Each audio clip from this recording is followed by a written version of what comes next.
sailors on the Great Lakes have long spoken of a ghost ship that appears during storms. Known as the Griffin, it was a French vessel that vanished in 1679 while carrying a cargo of furs. The ship was never found, but sightings of a spectral vessel matching its description persist to this day. In 2015, a fishing crew on Lake Michigan encountered the Griffin during a severe storm. The captain described seeing an old, weathered ship with glowing sails and shadowy figures on deck. The ghostly crew seemed to be working frantically, as if trapped in an eternal storm. As the Griffin approached their boat, it suddenly vanished into the fog. One of the fishermen claimed he heard a voice whisper, "Help us," just before the ship disappeared.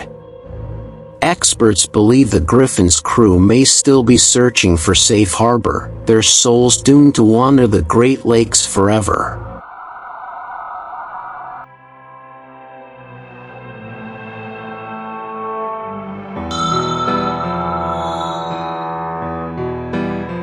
Known as the Bermuda Triangle of Transylvania, Hoia Baciu Forest in Romania is infamous for its paranormal phenomena. Visitors often report eerie sensations, unexplained lights, and even physical symptoms like nausea and burns. But one of the most chilling stories comes from a shepherd named Pavel in the 1960s. Pavel entered the forest with his 200 sheep, intending to graze them for the afternoon. When night fell and neither he nor the sheep returned, search parties were sent out. They found nothing for weeks until a group of hikers stumbled upon the grazing circle deep in the forest. It was eerily silent, with no animal sounds, and in the middle were 200 sheep skeletons arranged in a perfect spiral. No sign of Pavel was ever found, but locals claim his ghost now warns others not to enter the forest after dark. Strange whispers are often heard at night, and people say they've seen shadowy figures standing motionless among the trees.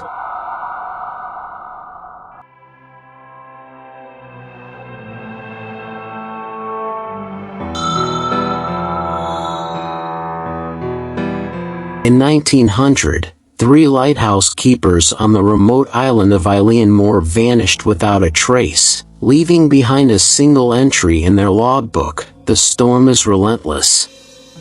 The sea is angry. God is above all." Over a century later, the island was open to visitors, and its haunting past attracted paranormal enthusiasts. In 2017, a group of 5 university students went to the island as part of a research project. They set up camp near the lighthouse, recording their findings for a documentary. On the second night, their equipment captured faint voices outside the tent, whispering unintelligible phrases. The group dismissed it as the wind, but by morning, one of them was missing. The remaining 4 searched the island frantically, finding only a trail of wet footprints leading into the sea. Their friend's body was never recovered. Later, the footage revealed chilling audio, the missing student muttering, "I have to go to the water," in his sleep, just hours before he vanished.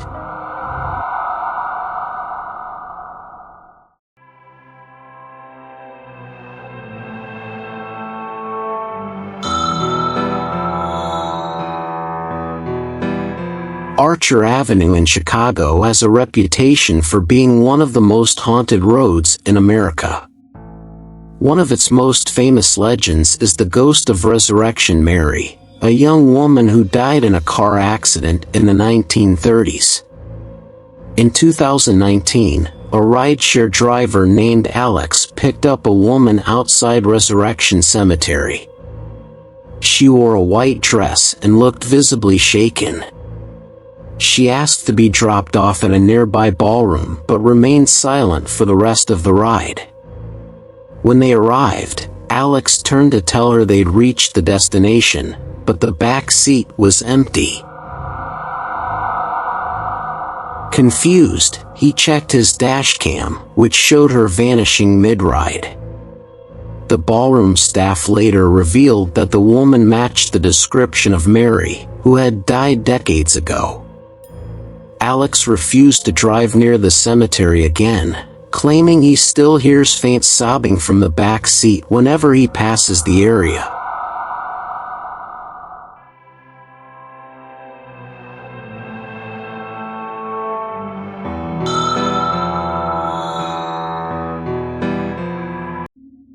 In 2003, a man named Kevin Mannis purchased an antique wine cabinet at an estate sale in Oregon. The seller warned him that it was cursed, calling it a Dybbuk box, said to house a malevolent spirit from Jewish folklore. Skeptical, Kevin brought the box home and opened it. Inside, he found strange items: locks of hair, a dried rose, and a small goblet. Almost immediately, Kevin began experiencing terrifying events. Shadowy figures appeared in his home, appliances malfunctioned, and he had vivid nightmares of an old hag choking him. Worse, everyone who came into contact with the box suffered misfortune. A friend who borrowed it was hospitalized after a car accident, and Kevin's mother had a stroke while visiting his home. Eventually, the box was sold and later sealed in a museum.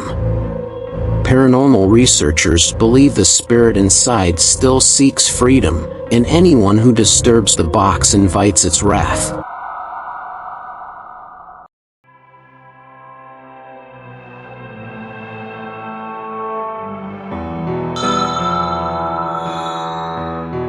In the early 1800s, the Bell family in Adams, Tennessee, was tormented by a vengeful spirit known as the Bell Witch.